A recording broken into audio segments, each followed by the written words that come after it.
Alors voici tout de suite les résultats de ce sondage sur la compatibilité entre les types de personnalités. Vous le voyez, sur le camembert, il y a 4 résultats qui se démarquent. Alors on commence avec le quatrième. 9,9% ont répondu « Je suis en couple et j'aime ma ou mon partenaire, mais j'ai du mal à comprendre certains aspects de sa personnalité. » En troisième position, on trouve cette réponse choisie par 15,5% des participants. « Je suis célibataire et j'ai l'impression qu'aucune personnalité n'est compatible avec la mienne. » Je passe volontairement la deuxième réponse pour le moment, j'y reviendrai en fin de vidéo, vous comprendrez pourquoi. J'en viens donc à ce gros morceau bleu du camembert avec une majorité sans appel de 39,4% des participants qui ont répondu ceci: « Je suis célibataire et j'aimerais beaucoup rencontrer quelqu'un qui a une personnalité compatible avec la mienne. » Au total, avec ces 3 catégories de réponses, vous êtes donc 64,8%, soit près de 2 participants sur 3, à vous poser des questions sur la compatibilité amoureuse des personnalités ou à vouloir mieux comprendre la personnalité de votre partenaire. Conclusion, ça vaut le coup de traiter le sujet. Je vous propose donc de voir 1. Comment mieux comprendre les différences entre les personnalités et 2. Comment définir qui est la bonne personne pour vous. Ne manquez pas cette partie où je vous dis exactement quoi faire, ça sera vers la fin de la vidéo et c'est parti.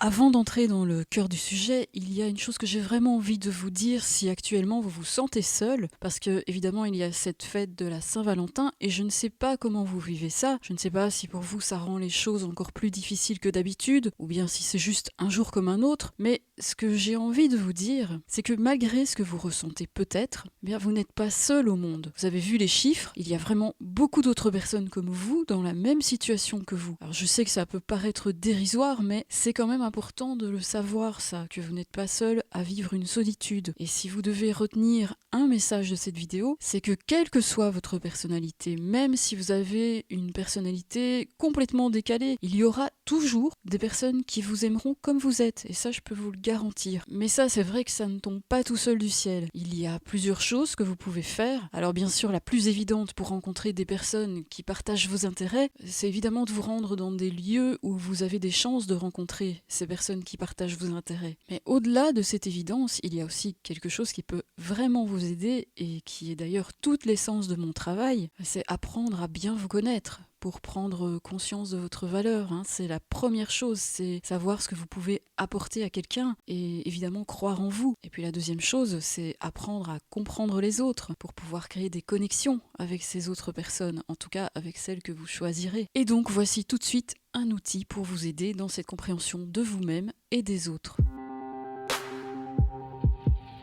Je vous présente la roue des priorités. Si vous voulez vraiment approfondir la connaissance de vous-même ou des autres, je vous renvoie à l'article complet que j'ai écrit et qui vous explique comment l'utiliser pour trouver les talents de votre personnalité par exemple. Je vous laisse également un lien en commentaire et en description vers cet article. Ici dans cette vidéo, on va surtout s'attarder sur le cercle extérieur de la roue, le cercle des priorités. Je vous explique rapidement le principe et puis on passera à des situations concrètes. Ensuite, je vous parlerai aussi des correspondances avec les types MBTI. Les priorités, ce sont les motivations qui vous animent, ce sont vos besoins. Alors on trouve 4 grands groupes de priorités: la stimulation, la maîtrise, la sécurité et l'appartenance. Ces priorités ne sont pas là comme ça par hasard, elles sont en fait le reflet de votre fonctionnement biologique. Ça aussi c'est plus détaillé dans l'article, donc je ne vais pas le répéter ici. Alors on va faire le tour. La priorité stimulation correspond à un besoin de chercher de la nouveauté, par exemple vivre constamment de nouvelles expériences ou apprendre continuellement de nouvelles choses. La priorité maîtrise correspond à un besoin de s'affirmer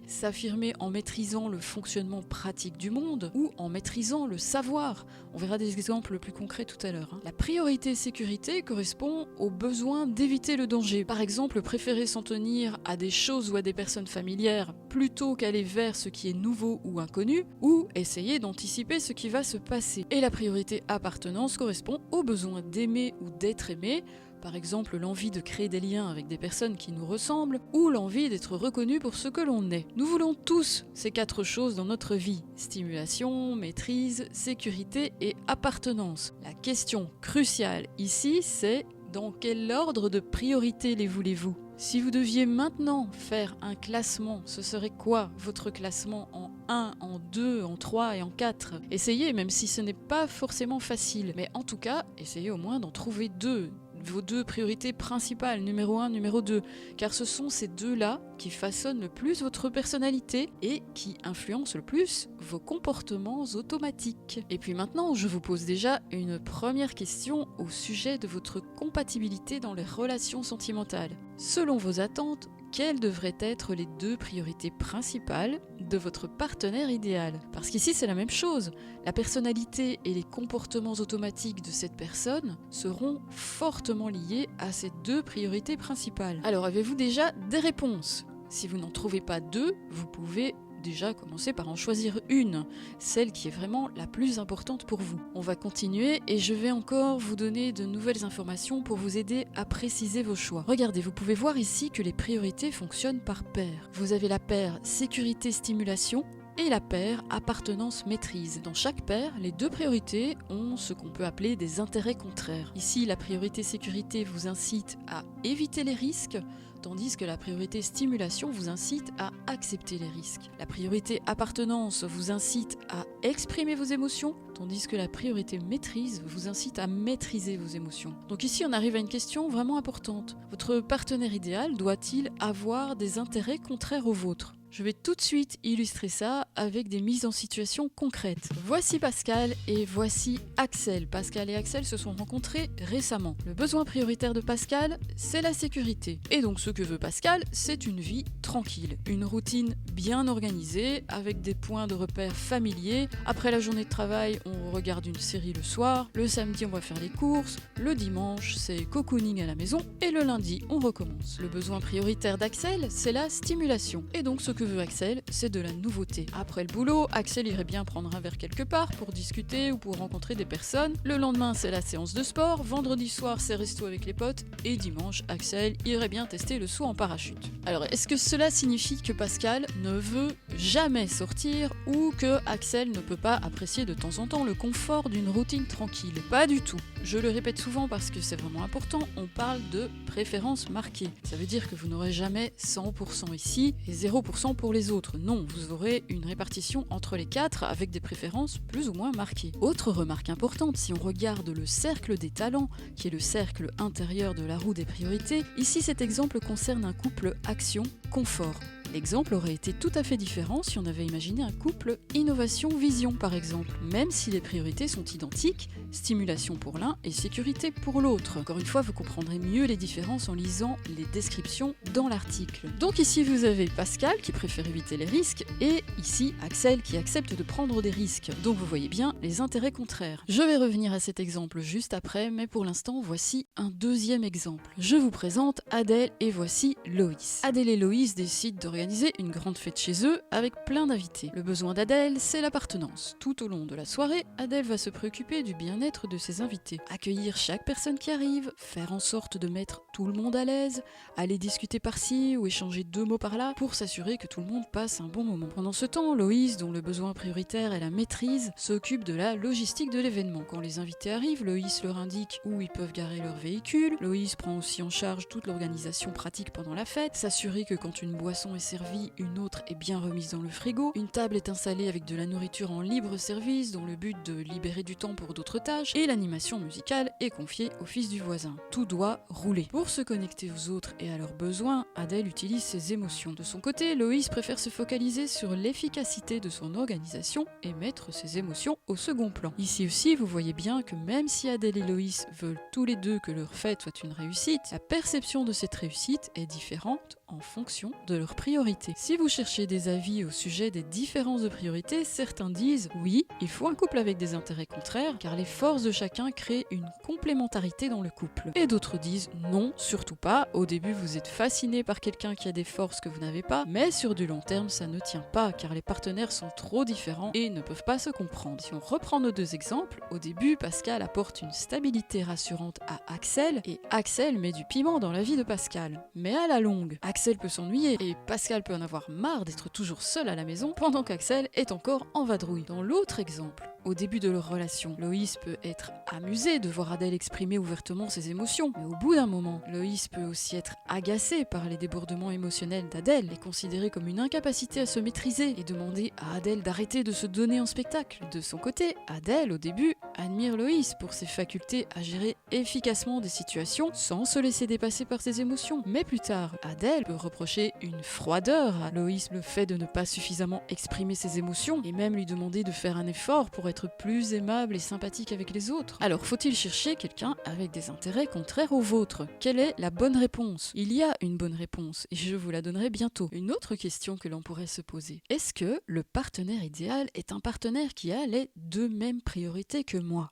et donc une personnalité très proche de la mienne, voire le même type de personnalité? Le fameux qui se ressemble s'assemble. À nouveau, il y a deux camps. Le camp des oui, parce que c'est génial, on se comprend super bien et ça colle tout de suite. Et le camp des non, surtout pas, parce que au début, oui, c'est génial de se comprendre aussi facilement, mais sur du long terme, ça devient ennuyeux et sans surprise parce qu'on se connaît trop bien et on n'a plus rien à apprendre l'un de l'autre. Pour ça aussi, il y a une bonne réponse et on en reparle tout à l'heure. Regardez, maintenant voici la répartition des types MBTI selon leur toute première priorité. N'oubliez pas que les priorités sont une première couche et qu'en deuxième couche, vous avez aussi les talents qui apportent encore des nuances. Vous verrez ça quand vous lirez les descriptions de chaque talent dans l'article. Alors évidemment, ce dont vous rêvez peut-être, c'est que je vous dise tel type est compatible avec celui-ci mais pas avec celui-là. Et ici, je vais pas faire ça parce que mon avis sur la question, c'est que si vous vous en tenez à ça, vous risquez malheureusement de vous imposer des limites ou de vous mettre des œillères. Et si vous suivez mon travail, vous savez que j'aime bien aller plus loin que la surface et creuser plus en profondeur. Si on reprend les exemples de tout à l'heure, Pascal dans sa routine et Axel dans ses sorties, Adèle qui exprime ses émotions et Loïs qui préfère les garder sous contrôle, ces combinaisons de couples sont très fréquentes, vous en connaissez probablement. Ici, c'est typiquement un couple introverti-extraverti, comme vous l'avez sans doute bien compris. Et qu'est-ce qu'on peut remarquer avec ces couples aux intérêts contraires? Bien, c'est que pour certains, ça fonctionne, et que pour d'autres, ça ne fonctionne pas. Pour certains, ça fonctionne un moment,